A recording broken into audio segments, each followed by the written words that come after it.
German scholar ने सूरह अल-कैफ की बस एक ही आयत पढ़ी तो इस्लाम कबूल कर लिया। जर्मनी के डॉक्टर इल्फ्रेड हुबर बताते हैं कि उन्हें एक सफ़र के दौरान किसी इस्लामी रज़ाकार ने कुरान तहफ़ा दिया। वक्त गुजारने के लिए उन्होंने तर्जुमा पढ़ना शुरू किया तो सूरह अल-कैफ सामने आई, जिसमें असहाब के सैकड़ों साल तक सोने का जिक्र करते हुए अल्लाह ने कहा, और तुम ख्याल करते कि वो जाग रहे हैं, हालांकि वो सो रहे थे, और हम उन्हें दाएं और बाएं करोड़ दिलाते रहे, और उनका कुत्ता गार के दहाने पर अपने अगले पांव फैलाए हुए था। डॉक्टर कहते हैं कि ये तो मुझे समझ आ गया कि उनको करोड़ दिलाई जा रही थी ताकि उनके जिस्मों पर जख्म न बने, क्योंकि वो देर तक एक ही हालत में थे। मगर मेरे लिए हैरानी की बात यह थी कि कुरान में खास तौर पर उनके कुत्ते और उसकी पोजीशन का जिक्र क्यों किया गया, कि वो तो वैसे ही 300 साल तक बस अगले पांव फैलाकर बैठा रहा, वो क्यों नहीं पलटाया गया।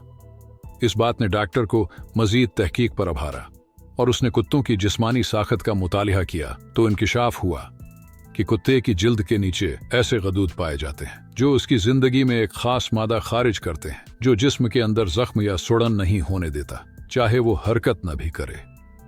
यही एक नुक्ता डॉक्टर इल्फ्रेड के ईमान लाने का सबब बन गया कि ये किताब वाकई अल्लाह की तरफ से हो सकती है, जो इतनी बारीक और मुफस्सल बात ठीक ठीक बयान कर रही थी। हमारे लिए हैरत का मकाम यह है कि एक गैर मुस्लिम स्कॉलर ने पहली मर्तबा ही कुरान पढ़ते हुए उस नुक्ते पर गौर किया, जबकि हम शायद रोज कुरान पढ़ते हैं मगर उस पर गौर नहीं करते।